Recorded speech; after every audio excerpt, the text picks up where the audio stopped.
Padre, gostaria de saber como fazer para quebrar uma maldição que tem na minha família. Tem muita gente que crê que a sua família é vítima de uma maldição ou de outra bruxaria, de um malefício. Então, a primeira coisa é fazer o diagnóstico se realmente a sua família é vítima de maldição. E eu noto que, em geral, as pessoas têm uma tendência de ver maldição onde não existe maldição. Em geral, as pessoas atribuem ao demônio uma culpa que ele não tem. Exageram.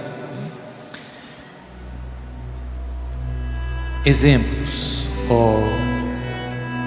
Tem famílias, por exemplo, que uma coisa muito natural, que tem uma explicação natural, é, por exemplo, os hábitos, as virtudes. Nós aprendemos por exemplo, na minha família, a minha mãe nos ensinou a não dizer mentiras. Eu e os meus irmãos não dizemos mentiras, porque fomos habituados desde pequeno. Então, graças a Deus, ganhamos esses bons hábitos desde pequeno. Mas o mesmo vale para os maus hábitos, né? Então, tem famílias em que todo mundo grita, ou todo mundo bebe, ou todo mundo diz coisas sem pensar, né? Então, são vícios que passam de geração em geração. E o demônio é o culpado. O demônio alimenta tudo isso, mas não é que há uma maldição extraordinária, especial. Há o combate que todos os homens têm contra a tentação e contra os vícios, contra os maus hábitos. Os maus hábitos e os bons hábitos têm uma explicação muito social. Nós somos filhos do mundo em que vivemos, da família, do ambiente, da cidade, do país, do mundo. Isso teve um grande peso na nossa maneira de ser.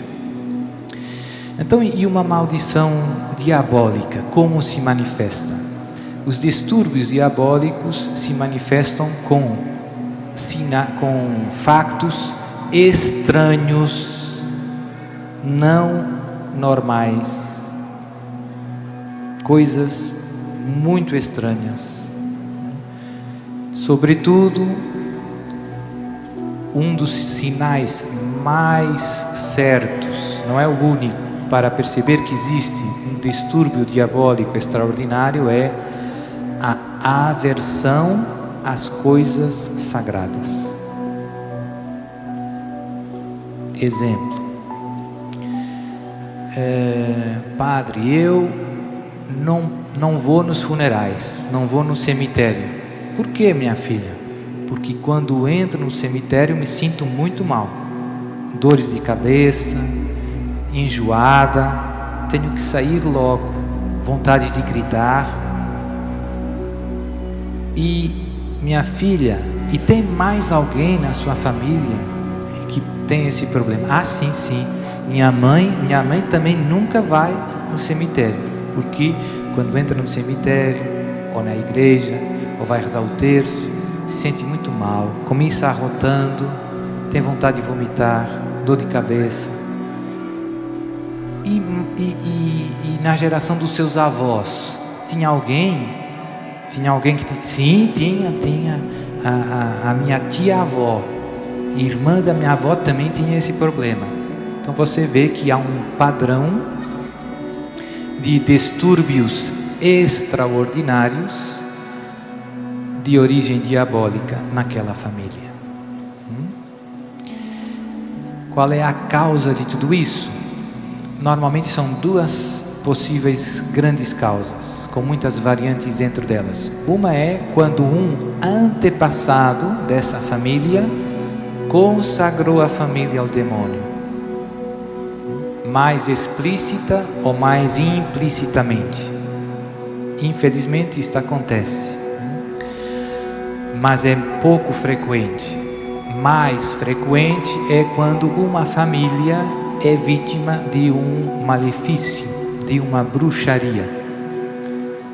Por exemplo, zangas com vizinhos, e então um dos vizinhos vai na magia negra e faz uma bruxaria contra a família toda, não só contra uma pessoa, mas contra eles e todos os seus descendentes. Então aí acontece aquilo que eu dizia no início: o demônio ataca de geração em geração, de geração em geração.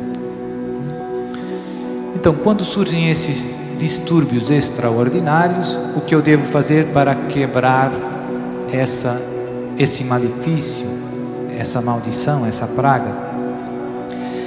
A solução para esses problemas é viver uma vida na graça de Deus. Então a primeira coisa é fazer uma boa confissão, voltar aí na missa, comunhão. Se a sua vida estiver cheia de Jesus, de Deus, imagine quem não vai poder fazer nada contra você. Então não é só uma questão de ir no padre exorcista e o padre reza e fica tudo bem. É uma questão de conversão de vida. Você tem que deixar Deus entrar no seu coração. E muitas vezes acontece uma coisa curiosa. Quando uma pessoa que é muito atacada numa família começa a sua caminhada cristã, faz a sua confissão, volta na missa, no terço, o demônio já não consegue atacar mais ela, começa a atacar outra que não era atacada.